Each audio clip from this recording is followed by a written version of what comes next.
Hello dear. तो आप लोग कैसे हैं? मेरे उम्मीद से आप लोग ठीक ही होंगे। तो चलिए आज हम देखिए फिर आप लोग को पार्ट 2 वीडियो लेके आए जो कि केमिस्ट्री का बिहार पॉलिटेक्निक प्रवेश परीक्षा का मॉडल पेपर 2019 का। ठीक है, मॉडल पेपर 2019 का जैसा कि आप लोग को कल पढ़ाया गया था फिजिक्स। ठीक है, फिजिक्स का 30 क्वेश्चन करवाया गया था। तो आज जस्ट मॉडल पेपर जो है 2019 का, इसमें हम आप लोग को केमिस्ट्री के 30 क्वेश्चन करवाने वाले हैं। ठीक है, तो आप लोग डेली लाइव ज्वाइन कीजिए। आप लोग को डेली सुबह 8 बजे और शाम में 8 बजे आप लोग को क्लास चलती है, तो आप लोग क्लास को मिस बिल्कुल भी ना करें। डेली आप लोग क्लास ज्वाइन कीजिए। देखिए आप लोग का लगातार मॉडल पेपर हम करवाने जा रहे हैं। आप लोग को 5, 6, 7 ईयर का आप लोग को कम से कम मॉडल पेपर करवाएंगे। ठीक है, तो आप लोग जरूर इस वीडियो को ध्यान से देखिएगा। और अगर इस चैनल पर आप लोग पहली बार आए तो चैनल को सब्सक्राइब कीजिएगा, वीडियो को लाइक कीजिएगा और शेयर जरूर कीजिएगा। और अगर अभी तक आप कुछ नहीं पढ़े हैं तो आप लोग को इसी चैनल पर प्लेलिस्ट बना दिया गया है बिहार पॉलिटेक्निक प्रवेश परीक्षा मैथ फिजिक्स केमिस्ट्री करके, तो आप लोग जाके वहां से आप लोग देख सकते हैं। ठीक है, तो चलिए आज के वीडियो को हम स्टार्ट करते हैं। तो चलिए आज के वीडियो में हम आप लोग को केमिस्ट्री के 30 क्वेश्चन बताने वाले हैं। ठीक है, आप लोग को फिजिक्स पार्ट 1 वीडियो में बता दिया गया था, आज हम केमिस्ट्री का क्वेश्चन करवाने वाले हैं। तो आप लोग अच्छे से देखिएगा। देखिए बहुत ही इजी क्वेश्चन है, आप लोग बस कंसिस्टेंट माइंड से आप लोग देखिएगा तो सारा क्वेश्चन आप लोग को समझ में आ जाएगा। ठीक है, तो चलिए हम चलते हैं, स्टार्ट करते हैं आज के फर्स्ट क्वेश्चन की ओर। केमिस्ट्री के फर्स्ट क्वेश्चन देखिए, फर्स्ट क्वेश्चन है, कुरकुरे के पैकेट में रिक्त स्थान पर एक अकेरिय गैस भरी जाती है, यह उसे रोकने के लिए किया जाता है। किसको रोकने के लिए किया जाता है? कुरकुरे के पैकेट में रिक्त स्थान पर एक अकेरिय गैस भरा जाता है, यह किसे रोकने के लिए किया जाता है? अपचयन को या उपचयन को या अपचयन दोनों को या अपक्षेपण को? बताइए किसको हम लोग रोकने के लिए अकेरिय गैस का उपयोग करते हैं कुरकुरे में? तो कुरकुरे में देखिए हम लोग उपयोग करते हैं उपचयन को। ठीक है, उपचयन का उपयोग करते हैं, जो कि उसके रिक्त स्थान में अक्रिय गैस के रूप में हम लोग क्या करते हैं? उपचयन को, जो उपचयन से रोकने के लिए हम लोग इसका यूज करते हैं। ठीक है, क्यों इसको अपचयन को रोकने के लिए यूज करते हैं अक्रिय गैस? क्योंकि जो अक्रिय गैस होता है वो दुर्गंध और स्वादहीन होने से बचाता है। ठीक है, इसलिए उपचयन को रोकने के लिए हम लोग कुरकुरे में अक्रिय गैस का उपयोग करते हैं। ठीक है, इसलिए इसका राइट आंसर बी हो जाएगा। चलिए चलते हैं नेक्स्ट क्वेश्चन की ओर। देखिए नेक्स्ट क्वेश्चन है, एल्युमिनियम वायुमंडल की O2 के संपर्क में आने से Al2O3 बनाता है, यह क्रिया क्या कहलाता है? बताइए। अल्युमिनियम जो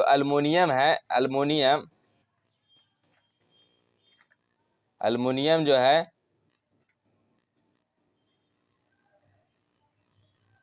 O2 के जो संपर्क में आने से वो क्या बनाता है? तो Al2O3 बनाता है। ठीक है, Al2O3 बनाता है तो क्या कहलाता है? बताइए। एल्युमिनियम वायुमंडल की O2 के संपर्क में आने के बाद वो Al2O3 बनाता है, यह क्या कहलाता है? यह अभिक्रिया क्या कहलाता है? तो यह जो कहलाता है वो संक्षारण कहलाता है। ठीक है, संक्षारण कहलाता है, इसलिए इसका राइट आंसर क्या हो जाएगा? इसका right answer option number A correct होगा, संक्षारण। चलिए नेक्स्ट क्वेश्चन की ओर हम लोग चलते हैं। देखिए नेक्स्ट क्वेश्चन है, अम्लीय माध्यम में फिनोल्फ्थलीन का रंग होता है, अम्लीय माध्यम में फिनोल्फ्थलीन का रंग कैसा होता है? तो अम्लीय माध्यम में कैसा होता है फिनोल्फ्थलीन का रंग? देखिए यहाँ ऑप्शन में दिया गया, गुलाबी, पीला, रंगहीन, नौरंगी। कैसा होता है? तो कैसा होता है? गुलाबी। अम्लीय माध्यम में फिनोल्फ्थलीन का रंग कैसा होता है? गुलाबी, पीला, रंगहीन, नौरंगी। तो अम्लीय माध्यम में जो फिनोल्फ्थलीन का रंग हो जाता है वो गुलाबी होता है। ठीक है, अम्लीय माध्यम में फिनोल्फ्थलीन का रंग गुलाबी होता है और क्षारीय माध्यम में क्या होता है? वो रंगहीन हो जाता है। ठीक है, क्षारीय माध्यम में रंगहीन हो जाता है, इसलिए इसका राइट आंसर क्या हो जाएगा? अम्लीय माध्यम में फिनोल्फ्थलीन का रंग गुलाबी होता है। चलिए चलते हैं नेक्स्ट क्वेश्चन की ओर। नेक्स्ट क्वेश्चन देखिए, आवर्त सारणी के द्वितीय उच्चतम विद्युत ऋणात्मकता तत्व कौन है? विद्युत ऋणात्मकता तत्व कौन है? आवर्त सारणी के द्वितीय उच्चतम विद्युत ऋणात्मकता तत्व कौन है? तो फ्लोरीन है या क्लोरीन है या ऑक्सीजन है या नाइट्रोजन है? कौन है? बताइए। द्वितीय उच्चतम विद्युत ऋणात्मकता तत्व कौन है? तो इसका जो राइट आंसर हो जाएगा ऑक्सीजन है। ठीक है, ऑक्सीजन। और पहला जो है विद्युत ऋणात्मकता तत्व कौन है? तो पहला जो होता है वो होता है फ्लोरीन। ठीक है, लेकिन ये क्या पूछा है? द्वितीय तो ऑक्सीजन हो जाएगा, इसलिए इसका right answer option number C correct होगा, ऑक्सीजन। चलिए नेक्स्ट क्वेश्चन की ओर चलते हैं। देखिए नेक्स्ट क्वेश्चन है, प्रभावी नाभिकीय आवेश का क्रम क्या है? प्रभावी नाभिकीय आवेश का क्रम क्या है? प्रभावी नाभिकीय आवेश का क्रम क्या है? तो देखिए प्रभावी नाभिकीय आवेश का क्रम है जो लिथियम, सोडियम, पोटेशियम और रेडियम। ठीक है, इसलिए इसका right answer option number B होगा, सॉरी इसका ऑप्शन नंबर बी होगा। ऑप्शन नंबर ए नहीं, ठीक है, क्योंकि इसका जो नाभिकीय आवेश का क्रम रहता है वो लिथियम का सबसे ज्यादा होता है, फिर सोडियम, फिर पोटेशियम, फिर रेडियम, ठीक है। इसका right answer option number B correct होगा। चलिए नेक्स्ट क्वेश्चन की ओर हम लोग चलते हैं। देखिए नेक्स्ट क्वेश्चन है, एल्कली की उपस्थिति में एस्टर का जलीय अपघटन कहलाता है। बताइए एल्कली की उपस्थिति में एस्टर का जलीय अपघटन क्या कहलाता है? तो एस्टर की उपस्थिति में जलीय अपघटन क्या कहलाता है? तो साबनीकरण कहलाता है, ठीक है, वो साबनीकरण कहलाता है। इसलिए इसका right answer option number B होगा, साबनीकरण। एस्टर की उपस्थिति, एल्काली की उपस्थिति में एक एस्टर का जलीय अपघटन कहलाता है, वो साबनीकरण कहलाता है। इसलिए इसका राइट आंसर बी होगा, साबनीकरण। नेक्स्ट क्वेश्चन को चलते हैं। देखिए नेक्स्ट क्वेश्चन है, कठोर जल साबुन के साथ पृष्ठ मल बनाता है, यह किसकी उपस्थिति के कारण होता है? कठोर जल जो होता है वो साबुन के साथ पृष्ठ मल बनाता है, वो किसके उपस्थिति में होता है? वो किसके उपस्थिति में होता है? बताइए कठोर जल जो होता है वो साबुन के साथ पृष्ठ मल बनाता है, यह किसके उपस्थिति के कारण होता है? तो ये देखिए ये होता है CaCl2 के उपस्थिति के कारण, ठीक है, CaCl2 के उपस्थिति के कारण होता है। इसलिए इसका right answer option number D correct होगा, CaCl2। कठोर जल जो है साबुन के साथ पृष्ठ मल बनाता है, यह किसकी उपस्थिति के कारण? वो CaCl2 के उपस्थिति के कारण बनाता है, वो कठोर जल पृष्ठ मल बनाता है, ठीक है। चलिए नेक्स्ट क्वेश्चन की ओर हम लोग चलते हैं। नेक्स्ट क्वेश्चन है, वो यौगिक जो सजातीय श्रृंखला में नहीं आते हैं। बताइए कौन सा यौगिक है जो सजातीय श्रृंखला में नहीं आते हैं? वो यौगिक जो सजातीय श्रृंखला में नहीं आते हैं वो कौन है? बताइए वो यौगिक जो सजातीय श्रृंखला में नहीं आते हैं वो कौन है? तो C4H12O, ठीक है, C4H12O, ठीक है, C4H12O। देखिए ये है जो सजातीय श्रृंखला में नहीं आते, इसलिए इसका राइट आंसर बी करेक्ट होगा। चलिए चलते हैं नेक्स्ट क्वेश्चन की ओर। नेक्स्ट क्वेश्चन, आगरा में ताजमहल का रंग के कारण परिवर्तित होता है। बताइए आगरा में ताजमहल का रंग किसके कारण परिवर्तित हो जाता है? तो आप लोग जैसा कि जानते हैं कि परिवर्तित किसके कारण होता है आगरा में ताजमहल का रंग? तो अम्ल वर्षा के कारण होता है, अम्ल वर्षा के कारण। क्यों? क्योंकि वहाँ पे जो रहता है वो जो उद्योग और तेल शोधक कारखाना से जो निकलता है वो वायु में उस सबसे अधिक मात्रा में उपस्थित रहता है वहाँ सल्फर और नाइट्रोजन, ठीक है, सल्फर और नाइट्रोजन अधिक मात्रा में वहाँ उपस्थित रहता है आगरा में, ठीक है। इसके कारण अम्ल वर्षा होता है, ठीक है। जो अम्ल वर्षा होता है वो मार्बल का जो फार्मूला होता है CaCO3 से वो अभिक्रिया करके ताजमहल का रंग को परिवर्तित कर देता है, ठीक है। इसलिए इसका right answer option number B correct होगा, अम्ल वर्षा। अम्ल वर्षा इसी कारण होता है वहाँ। चलिए नेक्स्ट क्वेश्चन की ओर हम लोग चलते हैं। देखिए नेक्स्ट क्वेश्चन है, प्रति अम्ल को कम करने के लिए प्रयुक्त होते हैं। प्रति अम्ल को कम करने के लिए हम लोग किसका उपयोग करते हैं? बताइए प्रति अम्ल को हम लोग कम करने के लिए किसका उपयोग करते हैं? शरीर में दर्द या अम्लीयता को कम करने के लिए, या क्षारीयता को, या सिर दर्द को। तो प्रति अम्ल का उपयोग हम लोग करते हैं अम्लीयता को कम करने के लिए, ठीक है। अम्लीयता को कम करने के लिए हम लोग किसका उपयोग करते हैं? तो प्रति अम्ल को, ठीक है। इसलिए इसका right answer option number B correct होगा। चलिए नेक्स्ट क्वेश्चन की ओर है, पाचन में मदद करने वाला अम्ल कौन है? हम लोग को जो पाचन में मदद करता है वो कौन सा अम्ल होता है? अमीनो अम्ल, हाइड्रोक्लोरिक अम्ल, एसिटिक अम्ल, या सिट्रिक अम्ल। तो पाचन में मदद करने वाला अम्ल कौन सा अम्ल होता है? तो हाइड्रोलिक अम्ल होता है, जिसको हम लोग HCl बोलते हैं, ठीक है। यही जो है पाचन में मदद करने वाला अम्ल है, हाइड्रोलिक अम्ल, हाइड्रोक्लोरिक अम्ल, जिसको हम लोग HCl से डिनोट करते हैं, ठीक है। चलिए नेक्स्ट क्वेश्चन की ओर हम लोग चलते हैं। नेक्स्ट क्वेश्चन है, कार्बन का प्रूफ जिसका उच्च गलनांक है। बताइए कार्बन का वह प्रूफ जिसका उच्च गलनांक है। तो किसका उच्च गलनांक होता है? ग्रेफाइट, फ्लोरीन, कोक या हीरा। कार्बन का प्रूफ है लेकिन जिसका उच्च गलनांक है। तो कार्बन का प्रूफ देखिए सारा है लेकिन किसका उच्च गलनांक है? तो सबसे उच्च गलनांक जो है वो हीरा का है, ठीक है। हीरा का उच्च गलनांक है, ये कार्बन का प्रूफ भी है। इसलिए इसका right answer option number D correct होगा। चलिए नेक्स्ट क्वेश्चन को चलते हैं। देखिए नेक्स्ट क्वेश्चन है, वह यौगिक जो जलने पर एक धूमिल ज्वाला देता है। वह यौगिक जो जलने पर एक धूमिल ज्वाला उत्पन्न करता है। बताइए मीथेन करता है, या CH3CH8 करता है, या C2H6 करता है, या C2H4 करता है? कौन करता है? तो देखिए वह यौगिक जो जलने पर एक धूमिल ज्वाला देता है वो धूमिल ज्वाला देता है C2H6 देता है, C2H6 देता है, ये धूमिल ज्वाला देता है, ठीक है। इसलिए इसका right answer option number C correct होगा। चलिए नेक्स्ट क्वेश्चन के चलते हैं। नेक्स्ट क्वेश्चन है, वह धातु जो अत्यंत अभिक्रियाशील है। वह धातु जो अत्यंत अभिक्रियाशील है। तो देखिए इसका एक होता है sodium, potassium, cadmium, magnesium, aluminium, zinc, fluorine, tin, lead, इसके बाद देखिए हाइड्रोजन, कॉपर, मरकरी, सिल्वर और गोल्ड। देखिए यहाँ से जो है ये हाइड्रोजन जो है, और जो देखिए सभी जो है वो घटते क्रम में है रासायनिक अभिक्रियाशील। ठीक है, तो देखिए ये हाइड्रोजन की अपेक्षा कम क्रियाशील होता है। हाइड्रोजन को जो नीचे है ये कम अभिक्रियाशील होता है, और हाइड्रोजन के जो ऊपर ये सारा जो है एलिमेंट तत्व जो है इसका देखिए अभिक्रियाशील ज्यादा होता है। तो देखिए हाइड्रोजन के ऊपर जो है वो देखिए लेड है, टीन है, फ्लोरीन है, फिर है जिंक है, फिर एल्युमिनियम है, फिर मैग्नीशियम है, फिर कैल्शियम है, फिर सोडियम है, फिर पोटेशियम है। तो देखिए हाइड्रोजन के ऊपर फिर देखिए ऑप्शन में क्या हुआ था, तो जो अत्यंत अभिक्रियाशील है। तो अत्यंत अभिक्रियाशील कौन है इसमें, देखिए आप लोग Hg जो है हाइड्रोजन से कम है तो ये नहीं होगा। जिंक देखिए आप लोग को हाइड्रोजन से ज्यादा है, लेड देखिए हाइड्रोजन से ज्यादा है लेकिन वो जिंक से कम है। ठीक है, एल्युमिनियम देखिए और जिंक से भी ज्यादा है और लेड से भी ज्यादा है। तो इसलिए इसका राइट आंसर क्या हो जाएगा, सबसे अधिक अभिक्रियाशील कौन है, तो सबसे अधिक अभिक्रियाशील एल्युमिनियम है। ठीक है, इसलिए इसका right answer option number D correct होगा। चलिए नेक्स्ट क्वेश्चन को चलते हैं। देखिए नेक्स्ट क्वेश्चन है, धातुओं को निष्कर्षण से आसानी से किया जा सकता है। किससे धातु का निष्कर्षण हम लोग आसानी से किया जा सकता है, बताइए। धातुओं का निष्कर्षण किससे आसानी से किया जाता है, खनिज से, धातु यौगिक से, अयस्क से या चट्टान से। तो धातुओं का निष्कर्षण हम लोग अयस्क से आसानी से किया जा सकता है। ठीक है, धातुओं का निष्कर्षण हम लोग अयस्क से आसानी से किया जा सकता है, इसलिए इसका राइट आंसर सी होगा, अयस्क। चलिए नेक्स्ट क्वेश्चन की ओर हम लोग चलते हैं। देखिए नेक्स्ट क्वेश्चन है, CH3COOH प्लस C2H5OH जो है वो अभिक्रिया करके CH3COO C2H5 और H2O बताता। तो X क्या है, यहाँ पे जो X है वो किसके उपस्थिति में अभिक्रिया कर रहा है। ठीक है, किसके उपस्थिति में अभिक्रिया करके ये बना रहा है। ठीक है, जो इथेनॉल एसिटिक अम्ल है वो किसके साथ अभिक्रिया करके बनाता है। तो ठीक है, तो यहाँ पे देखिए जो इसके साथ तो H2SO4 के साथ अभिक्रिया करके वो बनाता है। ठीक है, इसी को हम लोग एस्टरीकरण कहते हैं। ठीक है, एस्टरीकरण कहते हैं। जो CH3COOH है, C2H5OH है, जो H2SO4 के अभिक्रिया करके CH3COO C2H5 बनाता है। ठीक है, इसी को हम लोग क्या बोलते हैं, एस्टरीकरण बोलते हैं। इसलिए इसका राइट आंसर क्या, ऑप्शन नंबर ए करेक्ट होगा, H2SO4। चलिए नेक्स्ट क्वेश्चन को हम लोग चलते हैं।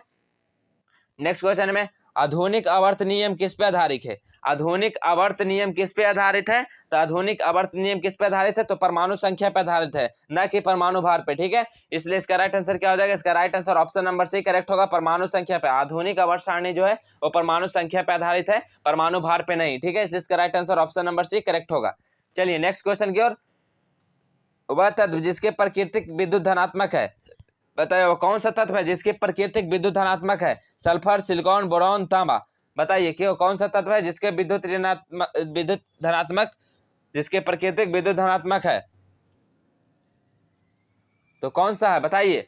तो चलिए इसका सही आंसर हम आप लोग को बताते हैं। तो इसका सही आंसर हो जाएगा बोरॉन। बोरॉन जो है वो विद्युत धनात्मक है। ठीक है, इसके प्राकृतिक विद्युत धनात्मक होती है, इसलिए इसका राइट आंसर सी होगा, बोरॉन।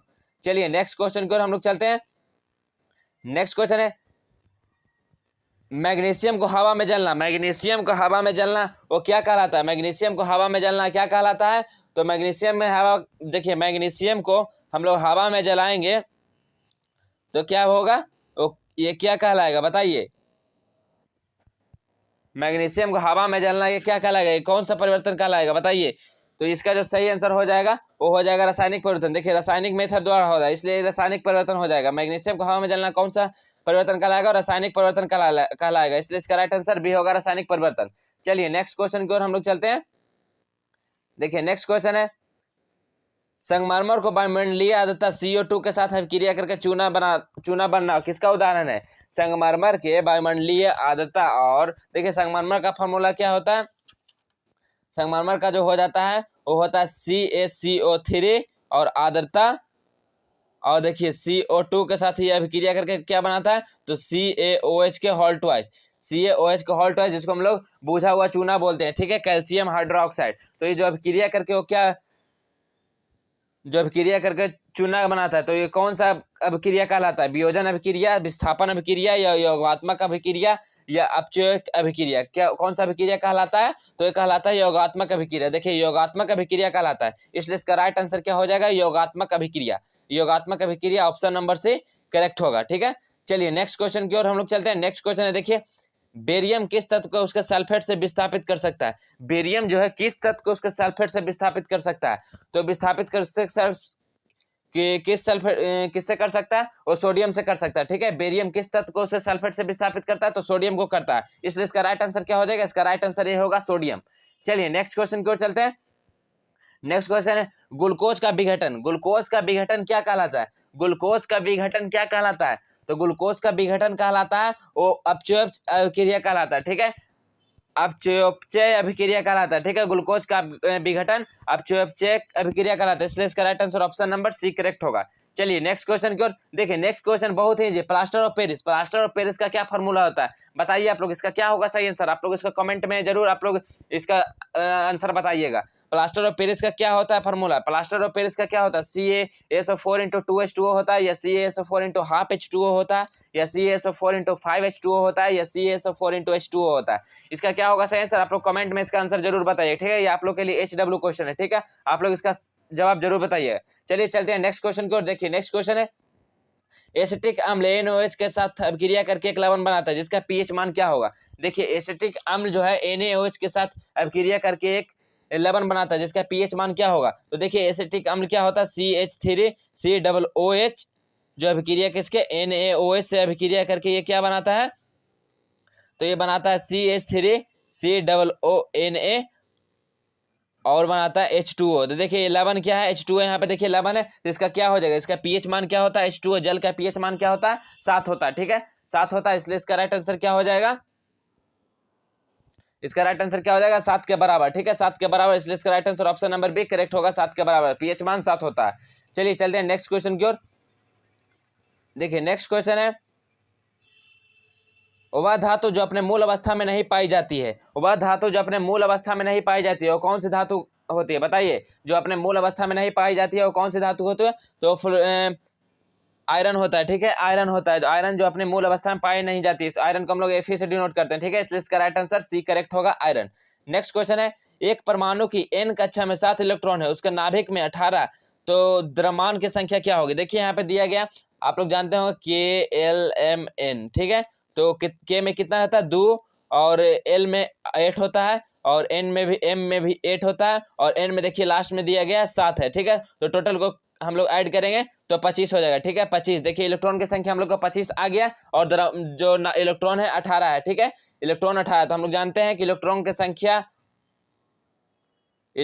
संख्या इक्वल टू प्रोटॉन की संख्या होता है। ठीक है, लेकिन यहाँ पे देखिए हम लोग जानते हैं कि द्रव्यमान संख्या इक्वल टू क्या होता है? द्रव्यमान संख्या इक्वल टू क्या होता है? प्रोटॉनों की संख्या प्लस न्यूट्रॉनों की संख्या। ठीक है, प्रोटॉनों की संख्या प्लस न्यूट्रॉनों की संख्या होता है। ठीक है, तो हम लोग देखिए प्रोटॉन यहाँ से अभी हम लोग निकालें, इलेक्ट्रॉनों की संख्या प्रोटॉनों की संख्या सेम होता है। ठीक है, तो प्रोटॉन की जगह इलेक्ट्रॉन की संख्या हम लोग रख सकते हैं। तो कितना अभी निकाले हम लोग? तो देखिए यहाँ पे जो कैलकुलेट किए थे तो 25, अब प्लस देखिए हम लोग न्यूट्रॉनों की संख्या 18 दिया गया है, तो द्रव्यमान संख्या यहाँ से देखिए आप लोग निकल गया है, टोटल ऐड करेंगे तो ये 43 हो जाएगा, 43। ठीक है, तो द्रव्यमान संख्या कितना आया? 43, इसलिए इसका right answer option number D correct होगा, 43। चलिए नेक्स्ट क्वेश्चन की ओर हम लोग चलते हैं। देखिए नेक्स्ट क्वेश्चन है स्कैंडियम का जो है परमाणु संख्या 21 होता है कि बाह्य इलेक्ट्रॉन के लिए क्वांटम संख्या के मान क्या होंगे? इसका क्वांटम संख्या का मान पूछा है, तो इसका क्वांटम संख्या का मान क्या हो जाएगा? तो इसका जो सही आंसर हो जाएगा वो हो जाएगा ऑप्शन नंबर सी करेक्ट होगा। ठीक है, ऑप्शन नंबर सी करेक्ट होगा। चलिए नेक्स्ट क्वेश्चन की ओर हम लोग चलते हैं। देखिए नेक्स्ट क्वेश्चन है निम्न में से कौन सा यौगिक अष्टम नियम का अनुपालन नहीं करता है? निम्न में से कौन सा यौगिक है जो अष्टम नियम का पालन नहीं करता है? तो अष्टम नियम का पालन कौन नहीं करता है? pH3 या H2O या PCl3 या PCl5? कौन सा यौगिक है जो अष्टक नियम का पालन नहीं करता है? तो PCl5 जो है वो अष्टक का नियम का पालन नहीं करता है। ठीक है, इसलिए इसका right answer option number D correct होगा, PCl5 जो अष्टक का नियम का अनुपालन नहीं करता है। चलिए नेक्स्ट क्वेश्चन की ओर हम लोग चलते हैं। देखिए नेक्स्ट क्वेश्चन है धातु के फॉस्फेट का सूत्र MpO4 है, तो इसके नाइट्रेट का सूत्र क्या होगा? बताइए, धातु का जो है फॉस्फेट का सूत्र MpO4 है, तो इसका नाइट्रेट का सूत्र क्या होगा? MnO3 हो जाएगा, या M2NO3 को होल ट्वाइस, या MnO3 को होल ट्वाइस, या MnO3 को होल क्यूब। क्या होगा? धातु के फॉस्फेट का सूत्र MpO4 है, तो इसके नाइट्रेट का सूत्र क्या हो जाएगा? तो इसका नाइट्रेट का सूत्र हो जाएगा वो MnO3 का होल क्यूब हो जाएगा। ठीक है, इसलिए इसका right answer option number D correct होगा। चलिए लास्ट क्वेश्चन को, जो कि केमिस्ट्री का लास्ट क्वेश्चन है। देखिए केमिस्ट्री का लास्ट क्वेश्चन, एक रेडियोधर्मी पदार्थ की अर्ध आयु जो दिया हुआ है, अर्ध आयु जिसको हम लोग टी हाफ से डिनोट करते हैं, इसको 60 मिनट है। तो 3 घंटे बाद इस पदार्थ के कितने प्रतिशत शेष रह जाएगा, तो इस पदार्थ के कितने प्रतिशत शेष रह जाएगा, तो इसको आप लोग जरूर सोल्यूशन कीजिएगा। देखिए टी हाफ दिया हुआ 60 मिनट में, तो इसको पहले हम लोग 3 घंटा बाद तो 3 इंटू 60 कर देंगे, और देखिए 60 मिनट में है तो सेकंड में चेंज करेंगे, तो 60 से डिवाइड करेंगे तो 60 कैंसिल आउट, तो हम लोग का जो निकल के आ जाएगा वो अर्ध आयु वो 3 आ जाएगा। ठीक है, फिर आप लोग फार्मूला में पुट कीजिएगा, जो कि फार्मूला है NT equal to N01/2 T half. ठीक है, टी हाफ यहाँ से आप लोग फार्मूला में पुट कीजिएगा, तो आप लोग का जो सोल्यूशन में आंसर आएगा वो 12.5% आ जाएगा। ठीक है, एक रेडियोधर्मी पदार्थ के जो आयु दिया हुआ है इसको कितना प्रतिशत शेष रह जाएगा, तो 12.5% शेष रह जाएगा। तो देखिए इसका right answer option number D correct होगा। तो जैसा कि आप लोग कोई केमिस्ट्री का जो 30 क्वेश्चन करवाया गया, आप लोग को ये रेगुलर करवाया जाएगा। तो आप लोग इस चैनल पे अभी तक सब्सक्राइब नहीं किए तो चैनल को सब्सक्राइब कीजिएगा, और टेलीग्राम में ज्वाइन नहीं हुए तो आप लोग टेलीग्राम का लिंक आप लोग को डिस्क्रिप्शन में दिया गया, आप लोग वहां से ज्वाइन हो सकते हैं। ठीक है, अगर आप लोग को ये वीडियो अच्छा लगा होगा तो वीडियो को जरूर लाइक कीजिएगा, वीडियो को अपने दोस्तों के पास जरूर शेयर कीजिएगा। तो ठीक है, मिलते हैं नेक्स्ट वीडियो में, तब तक के लिए इतना ही। जय हिंद, जय भारत।